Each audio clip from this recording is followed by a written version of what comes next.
Assalamualaikum warahmatullahi wabarakatuh. Nama saya Evita Yulia dengan NPM 2211080038. Di sini saya akan memaparkan materi yang berjudul Dasar-dasar bimbingan konseling pendekatan Islam.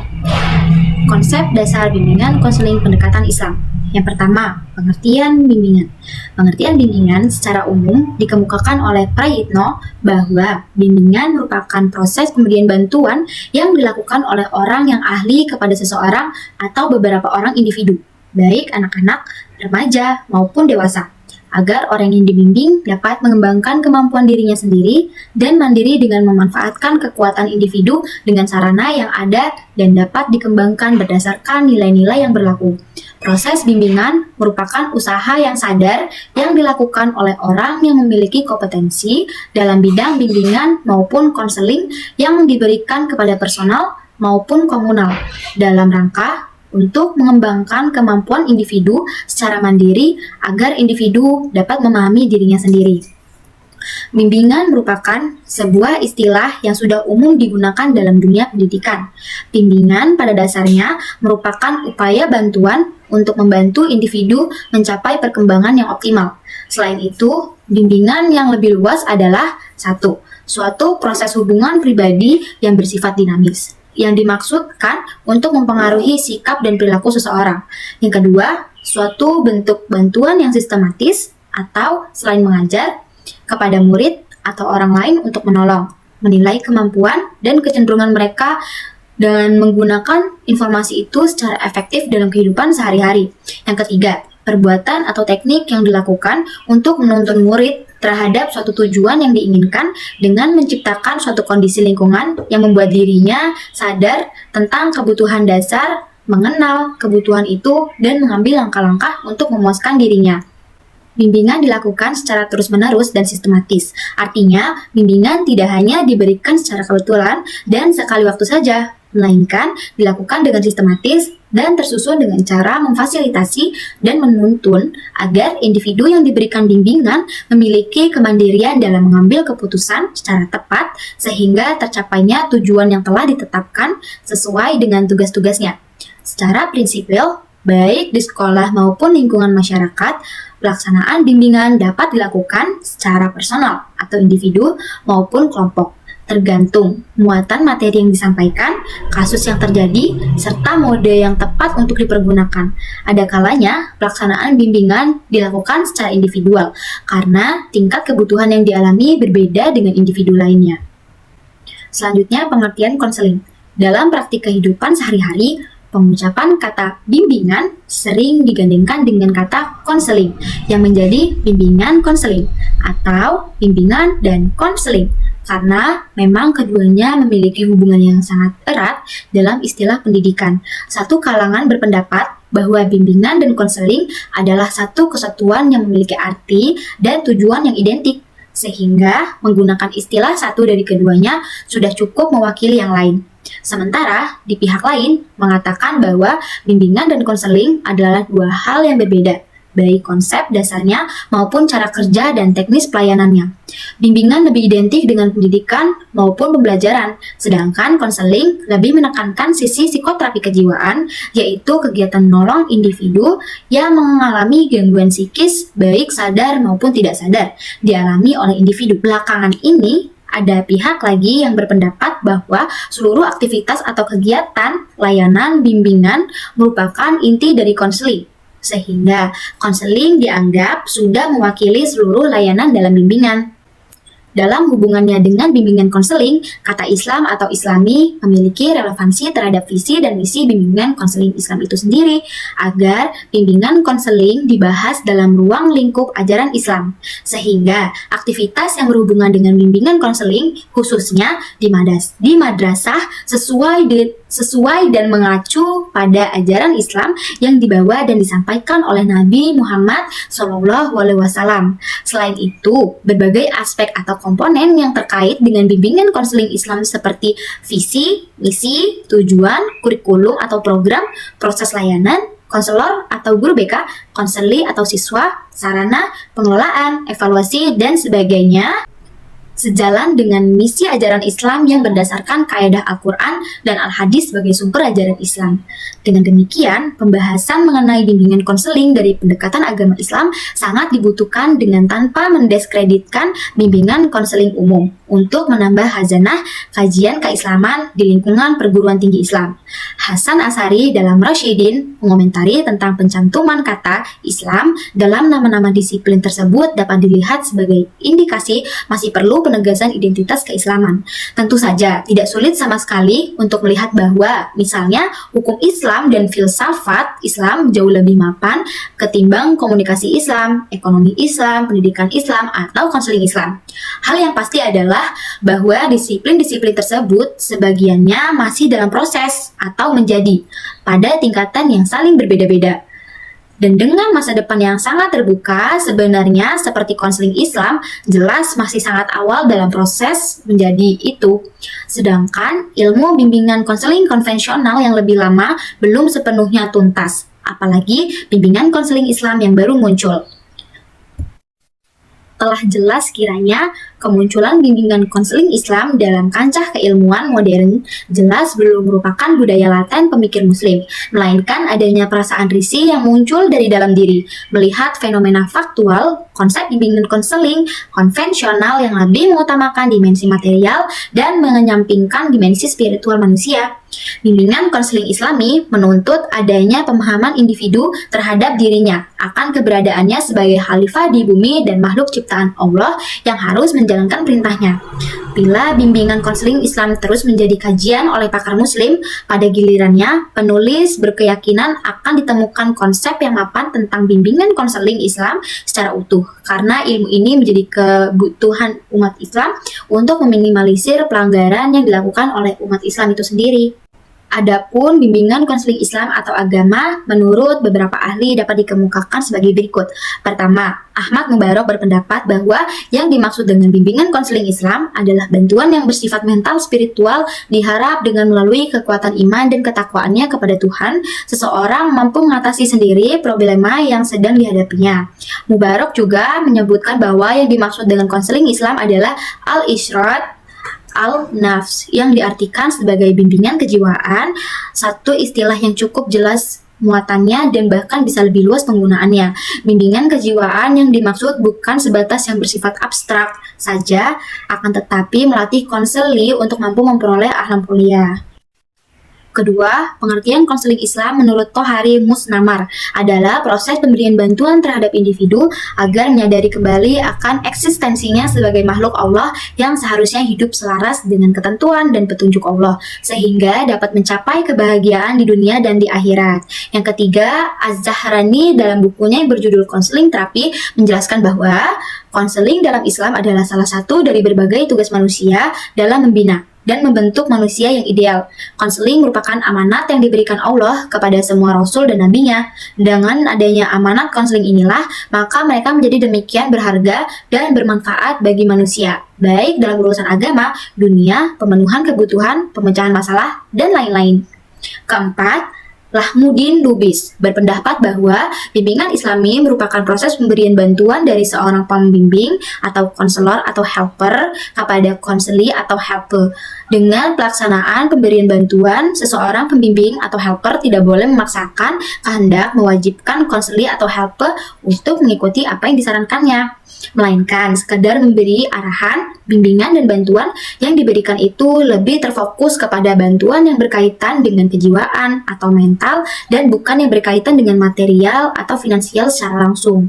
Yang kelima, menurut Saiful Akyar, konseling Islami dari segi proses konseling merupakan berlangsungnya pertemuan tatap muka atau face to face antara dua orang atau lebih or more two people. Pihak pertama adalah konselor yang dengan sengaja memberikan bantuan layanan kepada konseli secara profesional, sedangkan pihak kedua adalah konseli yang dibantu untuk memecahkan masalah selanjutnya. Selanjutnya, Akhyar menjelaskan bahwa konseling merupakan sebuah proses yang bertujuan untuk mencari ketentraman hidup baik di dunia maupun di akhirat.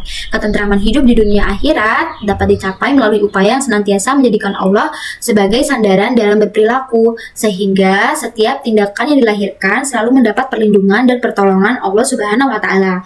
Keenam, Yahya Jaya mengemukakan pendapatnya tentang konseling agama Islam sebagai pelayanan bantuan yang diberikan oleh konselor kepada individu atau konseli yang mengalami masalah dalam kehidupan keberagamaannya serta ingin mengembangkan dimensi dan potensi keberagamaannya seoptimal mungkin baik secara individu maupun kelompok agar menjadi manusia yang mandiri dan dewasa dalam kehidupan beragama melalui berbagai jenis layanan dan kegiatan bimbingan akidah, ibadah, akhlak, dan muamalah.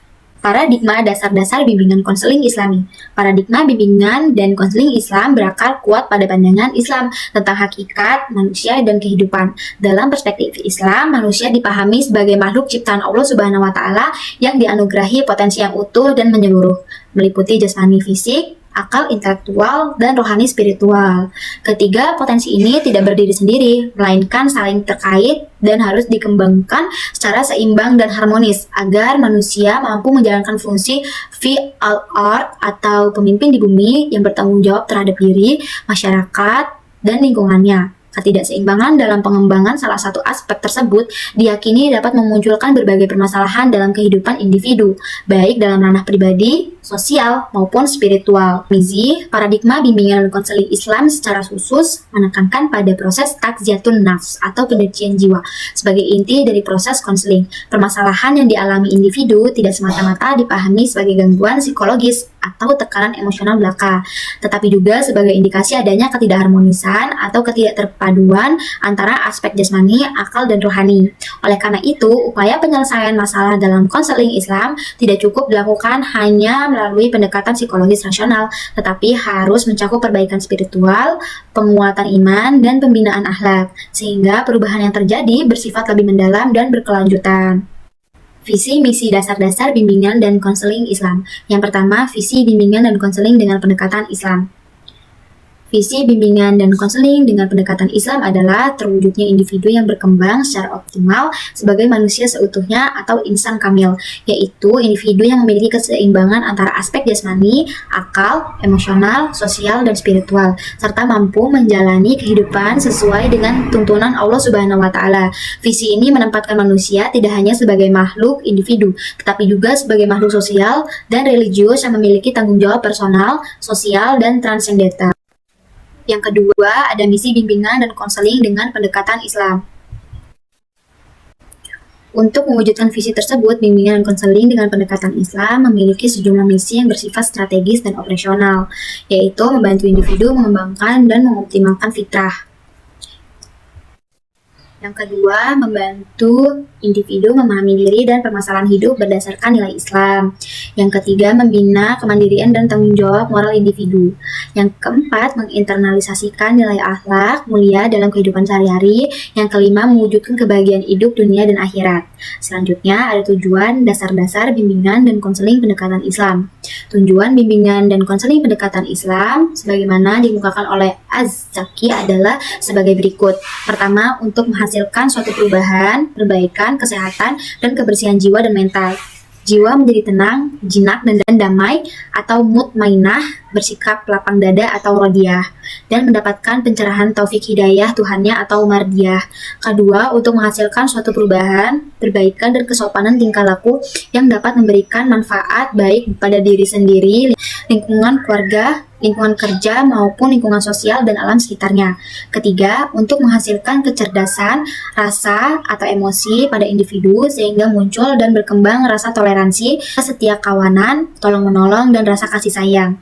Secara khusus, bimbingan konseling Islam bertujuan untuk membantu individu yang memiliki sikap, kesadaran, pemahaman, dan perilaku. Lalu selanjutnya, fungsi dasar-dasar bimbingan dan konseling pendekatan Islam. Menurut Aswandi, pembagian beberapa fungsi yang dilakukan olehnya didasarkan atas asumsi terhadap fungsi keberadaan manusia di bumi sebagai berikut, yang itu satu, fungsi pencegahan. Fungsi pencegahan atau preventif adalah usaha untuk menghindari segala sesuatu yang tidak baik atau menjauhkan diri dari larangan Allah. Fungsi pencegahan diharapkan dapat membantu peserta didik atau konseli dalam mengantisipasi berbagai kemungkinan timbulnya masalah dan berupaya untuk mencegahnya, supaya peserta didik atau konseli tidak mengalami masalah dalam kehidupannya.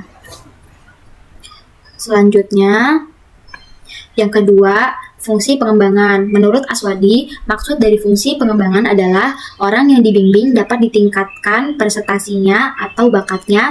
Pengembangan yaitu menciptakan lingkungan belajar yang kondusif yang memfasilitasi perkembangan peserta didik atau konseli melalui pengembangan jejaring yang bersifat kolaboratif. Yang ketiga, fungsi penyaluran. Di dalam penyaluran ini, orang yang dibimbing diarahkan kepada sesuatu perbuatan yang baik dan menyesuaikan dengan bakat dan potensinya. Fungsi penyaluran dapat diartikan sebagai usaha membantu konseli merencanakan pendidikan, pekerjaan, dan karir masa depan, termasuk juga memilih program peminatan yang sesuai dengan kemampuan, minat bakat, keahlian, dan ciri-ciri kepribadiannya. Fungsi penyaluran merupakan fungsi mengarahkan konseli kepada sesuatu perbuatan yang baik atau menyesuaikan dengan bakat potensinya. Dalam hal ini, fungsi penyaluran dapat dicontohkan dalam tugas yang diberikan Allah Subhanahu wa Ta'ala kepada kaum mukminin agar dilaksanakan dan ditaati, yang merupakan rahmat dan mudah dilaksanakan sehingga banyak membebani mereka dengan hal-hal yang sesuai dengan kemampuan mereka. Yang keempat, fungsi perbaikan. Dalam perbaikan ini dimaksudkan untuk mengatasi suatu perbuatan yang sudah terlanjur terjerumus ke dalam kemaksiatan dan usaha dalam memperbaiki. Selanjutnya ada prinsip-prinsip dasar-dasar bimbingan dan konseling pendekatan Islam.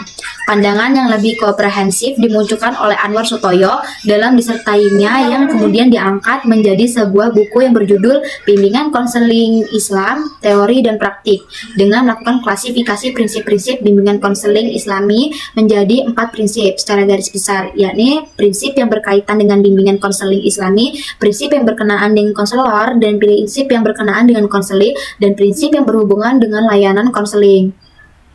Prinsip yang berkenaan dengan bimbingan konseling Islami, Sutoyo menjelaskan beberapa prinsip yang harus dipahami oleh konselor terkait dengan bimbingan konseling Islam, yaitu semua yang ada di muka bumi merupakan ciptaan Allah. Lalu dalam Al-Quran manusia disebut dengan kata abdun yang berarti hamba. Selanjutnya memberikan pemahaman kepada konseli bahwa Allah telah mengamanahkan manusia untuk menjadi khalifah.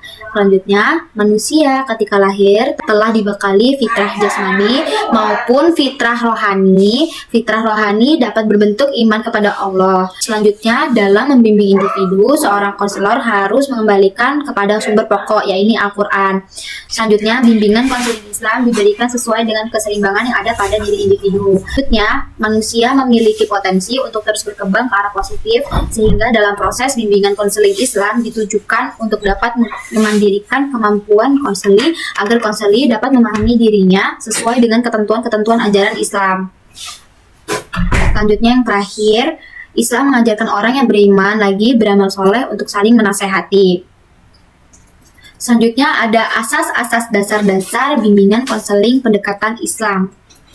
Tohari Musnamar berpendapat bahwa landasan untuk dijadikan pedoman dalam penyelenggaraan konseling Islami adalah nilai-nilai yang digali dari sumber ajaran Islam. Untuk itu ia menawarkan beberapa asas, yakni yang pertama asas kebahagiaan dunia dan akhirat, yang kedua asas fitrah, yang ketiga asas lillahi ta'ala, yang keempat asas bimbingan seumur hidup, yang kelima asas keseimbangan ruhaniah, yang keenam asas kemajuan individu, yang ketujuh asas sosialitas manusia, yang kedelapan asas khalifah, yang kesembilan asas keselarasan dan keadilan, yang kesepuluh asas pembinaan akhlakul karimah, yang 11 asas kasih sayang, yang 12 asas saling menghargai dan menghormati, yang ke-13 asas musyawarah, yang keempat asas keahlian, yang ke-15 asas kerahasiaan.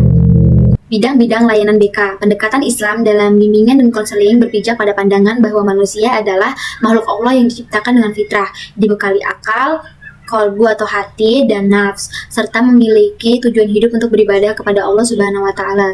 Oleh karena itu, layanan BK Islami tidak hanya berorientasi pada penyelesaian masalah psikologis atau sosial, tapi juga pada pembinaan keimanan, akhlak, dan tanggung jawab manusia sebagai khalifah di muka bumi. Layanan BK Islami memadukan prinsip-prinsip bimbingan modern dengan nilai Al-Quran dan hadis, sehingga perkembangan peserta didik diarahkan pada keseimbangan antara aspek spiritual, pribadi, sosial, akademik, dan karir. Yang pertama, ada bidang bimbingan pribadi atau pendekatan Islam.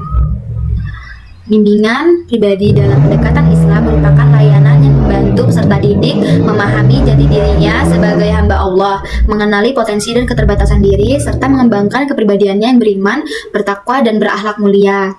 Layanan ini bertujuan membentuk pribadi muslim yang memiliki kestabilan emosi, kemandirian, serta kesadaran moral yang kuat. Selanjutnya ada bidang bimbingan sosial. Bimbingan sosial dalam pendekatan Islam diarahkan untuk membantu peserta didik membangun hubungan sosial yang sehat, harmonis, dan bermartabat berdasarkan nilai-nilai akhlak Islam. Islam menekankan pentingnya keseimbangan hubungan dengan Allah atau hablum minallah dan hubungan dengan sesama manusia atau hablum minannas. Selanjutnya ada bidang bimbingan akademik atau belajar. Bimbingan akademik dalam perspektif Islam memandang belajar sebagai ibadah dan bagian dari perintah Allah untuk menuntut ilmu. Ilmu bukan hanya untuk mencapai prestasi akademik, tetapi juga sebagai sarana mendekatkan diri kepada Allah dan memberi manfaat bagi sesama. Selanjutnya, ada bidang bimbingan karir. Bimbingan karir dalam pendekatan Islam bertujuan membantu peserta didik merencanakan masa depan karir secara realistis, bertanggung jawab, dan sesuai dengan nilai-nilai Islam. Dalam Islam, pekerjaan dipandang sebagai sarana ibadah dan jalan untuk memperoleh rezeki yang halal serta memberi kemaslahatan bagi umat. Selanjutnya ada jenis-jenis layanan BK. Yang pertama adalah layanan orientasi. Layanan orientasi adalah layanan bimbingan yang dilakukan untuk memperkenalkan siswa baru atau seseorang terhadap lingkungan yang baru dimasukinya. Pemberian layanan ini bertolak dari anggapan bahwa memasuki lingkungan baru bukanlah hal yang selalu dapat berlangsung dengan mudah dan menyenangkan bagi setiap orang. Demikian juga bagi siswa baru di sekolah atau bagi orang-orang yang baru memasuki suatu dunia kerja. Mereka belum banyak mengenal tentang lingkungan yang baru dimasukinya. Situasi atau lingkungan yang baru bagi individu merupakan sesuatu yang asing. Dalam kondisi keterasingan, individu akan mengalami kesulitan untuk bersosialisasi. Dengan perkataan lain, individu akan sulit melakukan hal-hal yang sesuai dengan lingkungan barunya. Ketidakmampuan bersosialisasi juga menimbulkan perilaku maladaptif atau perilaku menyimpang bagi individu. Layanan orientasi berusaha mengantarkan individu memasuki suasana ataupun objek baru agar ia dapat mengambil manfaat berkenaan dengan situasi objek yang baru tersebut. Selanjutnya ada layanan informasi. Ada 3 alasan utama mengapa pemberian informasi perlu diselenggarakan. Pertama, membekali individu dengan berbagai pengetahuan tentang lingkungan yang diperlukan untuk memecahkan masalah yang dihadapinya yang berkenaan dengan lingkungan sekitar. Kedua, memungkinkan individu dapat menentukan arah hidupnya. Ketiga, setiap individu adalah unik. Keunikan itu akan membawakan pola-pola pengambilan keputusan dan bertindaknya berbeda-beda, disesuaikan dengan aspek-aspek kepribadian yang berbeda-beda. Selanjutnya, layanan penempatan dan penyaluran. Retno Trihariastuti mengemukakan bahwa layanan penempatan dan penyaluran adalah serangkaian kegiatan bimbingan dalam membantu peserta didik memperoleh penempatan dan penyaluran yang tepat, atau misalnya penempatan atau penyaluran di dalam kelas, kelompok belajar, jurusan atau program studi, program pilihan, magang, kegiatan ekstrakurikuler, sesuai dengan potensi, bakat, dan minat serta kondisi pribadinya. Hal tersebut juga ditunjang oleh pendapat dari Dewa Ketut Soekardi yang mengemukakan bahwa layanan penempatan dan penyaluran adalah suatu bantuan yang diberikan pada siswa secara sistematis dalam mengembangkan tujuannya dan pemilihannya dikaitkan dengan kependidikan dan jabatan mereka di masa depan. Sedangkan menurut Winkle, seperti yang dikutip oleh Tauhirin, bahwa layanan penempatan dan penyaluran adalah usaha-usaha untuk membantu siswa merencanakan masa depannya selama masih di sekolah dan madrasah dan sesudah tamat, memilih program studi lanjutan sebagai persiapan untuk kelak memangku jabatan tertentu.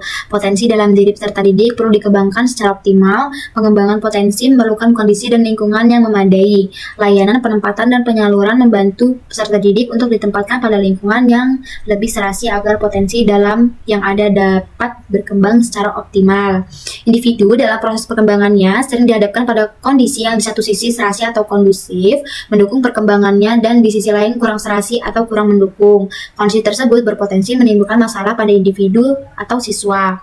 Selanjutnya ada layanan penguasaan konten. Layanan konten adalah salah satu bentuk pelaksanaan layanan bimbingan konseling. Layanan konten lebih diarahkan oleh aktivitas belajar yang dilakukan oleh siswa. Layanan konten sebagaimana dikemukakan oleh Abu Bakar M. Nurdin, yaitu layanan konten adalah layanan bimbingan dan konseling yang memungkinkan individu mengembangkan diri berkenaan dengan sikap dan kebiasaan belajar yang efektif dan efisien, materi belajar yang cocok, kecepatan dan kesulitan belajar. Selanjutnya ada layanan konseling perorangan atau individu. Konseling adalah suatu proses yang terjadi dalam hubungan seseorang dengan seseorang, yaitu individu yang mengalami masalah yang tak dapat diatasinya dengan seseorang petugas profesional yang telah memperoleh latihan dan pengalaman untuk membantu agar klien memecahkan kesulitannya.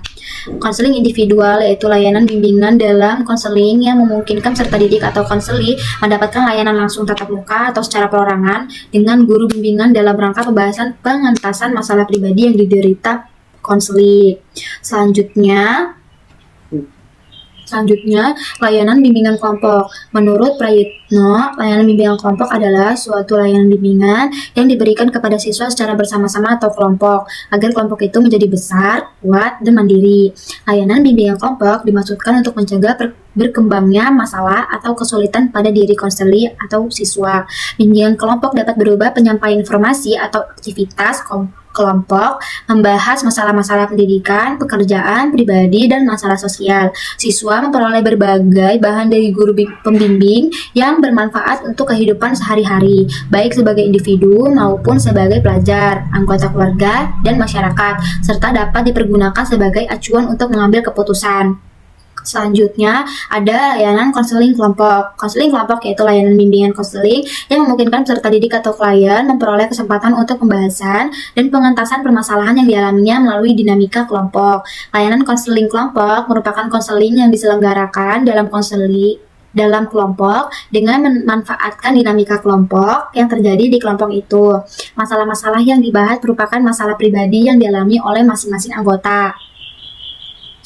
Selanjutnya ada layanan konsultasi. Menurut Prayitno, layanan konsultasi adalah layanan bimbingan konseling yang dilaksanakan oleh konselor terhadap seorang pelanggan. Disebut konsulti yang memungkinkan konsulti memperoleh wawasan, pemahaman, dan cara-cara yang perlu dilaksanakannya dalam menangani kondisi dan atau permasalahan pihak ketiga. Konsultasi pada dasarnya dilakukan secara perorangan dalam format tatap muka antara konselor atau sebagai konsultan dengan konsulti. Selanjutnya, yang terakhir adalah layanan mediasi. Mediasi berasal dari kata media yang berarti perantara atau penghubung. Dengan demikian, mediasi berarti kegiatan yang mengantarai atau menghubungkan dua hal yang semula terpisah, menjalin hubungan antara dua kondisi yang berbeda, mengadakan kotak sehingga dua yang semula tidak sama sekali menjadi saling terkait dengan adanya perantaraan atau penghubungan. Kedua hal yang tadinya terpisah itu menjadi saling terkait, saling mengurangi jarak, saling memperkecil perbedaan, dan memperbesar persamaan. Jarak keduanya menjadi dekat. Kedua hal yang semula berbeda itu saling mengambil manfaat dari adanya perantara atau penghubungan untuk keuntungan keduanya. Baik, itu tadi pemaparan materi yang telah saya sampaikan. Mohon maaf bila ada kesalahan. Pada Allah saya mohon ampun. Saya akhiri. Wassalamualaikum warahmatullahi wabarakatuh.